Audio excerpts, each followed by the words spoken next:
Greetings, this is Miss Jackson. Here is the Lesson 17 homework assignment.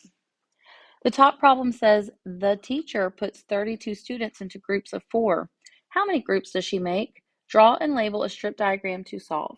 So let's go back and reread and see what do we know for sure. And when we solve word problems, for me, step 1 is to read this 2 or 3 times at least.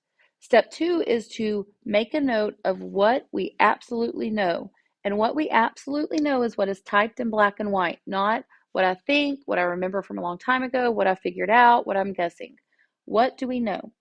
When I read this, I see the teacher puts 32 students into groups of 4. So I know there's a total of 32 students, and they're going into groups of 4. That is going to be the size of each group. When you see groups of something, that's not the number of groups, that's the size of each group. We're being asked to find out how many groups does she make. So let's draw a strip diagram. To start, what I like to do on problems like this is to kind of draw an open-ended strip diagram. I know that there is a total of 32 students. I know they're being put into groups of 4. So here's 4 students. One group does not give me 32 students. I'm going to have at least another. So here was 4 students. I now have 8 students. I'm not yet at the total of 32 students, so I need at least another group of 4. Now I'm at 12, 16, 20 groups, and I'm adding groups of 4 until I get to my 32. Oops, that's a 4. There's another group of 4, which will bring me to 32. Now this asks for a strip diagram that was drawn and labeled. So I'm going to redraw what I've done here with a proper strip diagram. Strip diagrams are connected.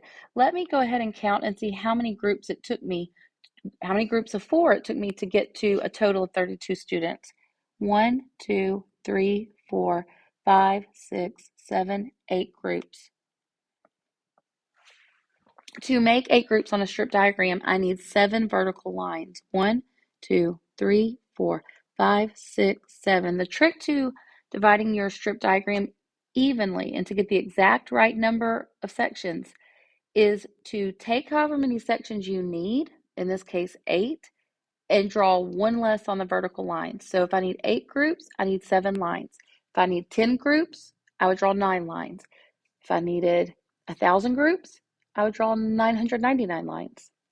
Okay, so here I have my 8 sections, and I could label it to double check that. And now I'm going to go through and write the size of each group in there.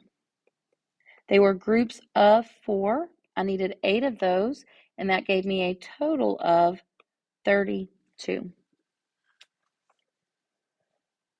Okay, I'm going to now erase everything on problem 2 because I've started looking at the videos and wondering if it might be more helpful if I delete the old stuff so that it's not so overwhelming on the paper as I go through it.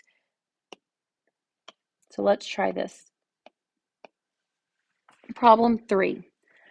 The store clerk arranges 24 toothbrushes into 4 equal rows. How many toothbrushes are in each row? What I know is the total is 24 toothbrushes. I know there are 4 equal rows, and on an array, rows are our groups. What I'm looking for is the size. I want to know how many are in each row. So the first thing I'm going to do, since I'm going to make an array to solve this, is I'm going to number my rows. I have 4 rows. Now I'm going to go through and I'm going to put objects into my array until I get to a total of 24.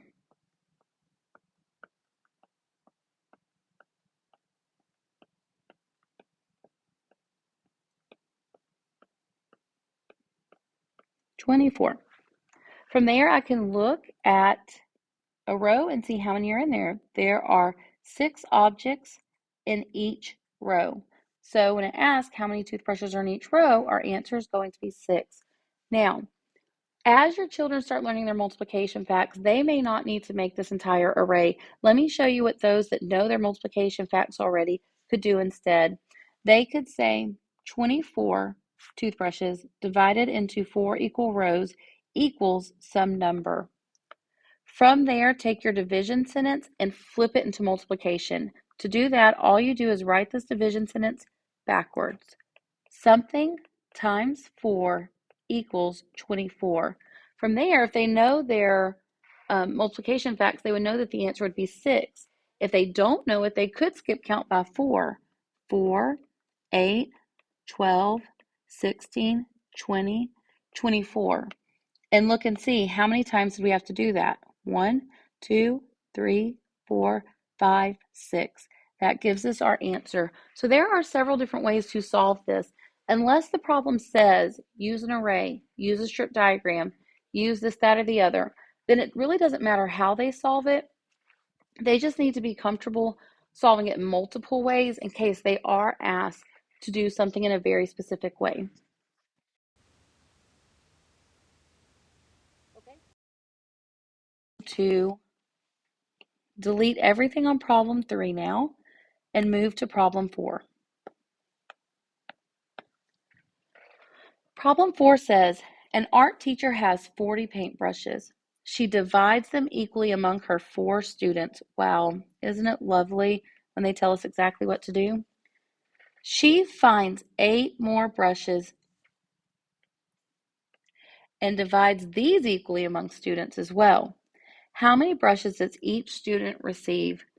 This is going to start pushing us into two-step word problems. There are a couple ways to tackle this. Let's look at one of those. One thing we could do is take this a step at a time, which is labeling what we know. We know she had 40 paintbrushes that she was dividing equally among 4 students. The students would represent our groups. So one thing we could do is go ahead and make a strip diagram, divide it into 4 sections, one for each student, and go through and put something to represent the paintbrushes in there until we get to 40.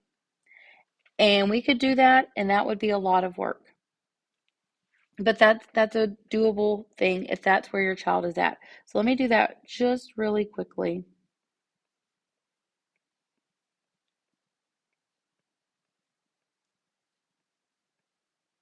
I'm just going to use them like traditional tally marks here. So I'm putting things in there until we get to a total of 40 right there. And we can look and say, how many are in each of these? Well, there's 10 in each of them right now, so each student has 10. But then it says she finds 8 more brushes and divides them equally between the students. Okay, 8 brushes divided between 4 students. We could go put our marks, and we see that each one gets 2. And then when we look at it at the end, we can say, well, each one gets 10, and then they got 2 more. They got a total of 12. That's one way to solve this. Let's look at another that uses less of a picture and more of our multiplication knowledge. We know she started with 40 paintbrushes. We're dividing that into groups of 4. That's going to give us some number. We know the opposite of division is multiplication, so let's flip this into multiplication. Something times 4 equals 40. We're going to start learning our 10 facts next week, but a lot of kids already know them because they've counted by 10 so much starting in young grades. How many 4s do we need to get to 40? It's 10.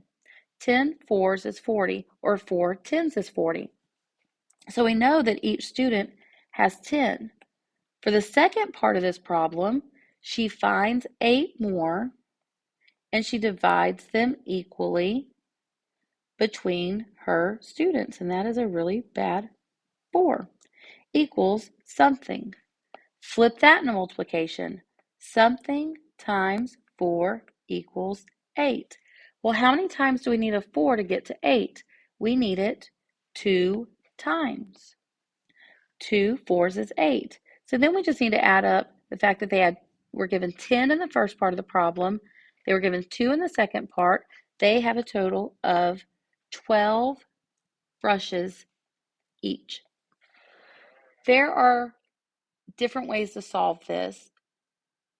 One could have added the 40 paintbrushes to the 8 and then divided it into 4 from there. Because most of the time two-step word problems are not the same operation happening in a row, usually it's not divide then divide again. It's usually divide then add, divide, subtract, divide then multiply. I like to kind of take this and break it into halves. The top here represented the first part. The bottom here is the she found 8 more part. And then we combine those sections together. That's it for the lesson 17 homework. We are now moving into multi-step word problems. Multi-step word problems, they take some work. They're going to take most of the year to be very, very successful at them. You are welcome to create word problems, to Google additional multi-step word problems. You can get on iExcel and you usually can find like iExcel multi-step operations or mixed operation problems or two-step mixed operation problems in there and practice them that way also. Because in the end, we can only send home so many worksheets. We only have access to so many things, and we can never send home all the possibilities as far as what the word problems might look like. This is where it's not just important to know how to solve these, but also where thinking becomes very involved, because we can never look at every type of word problem that's going to be thrown at them. At some point, we have to look at what do we know, what are we missing, and then think through how to close that gap. Okay, if you have any problems on the Lesson 17 homework, please feel free to reach out. I will be happy to help however I can. Thank you.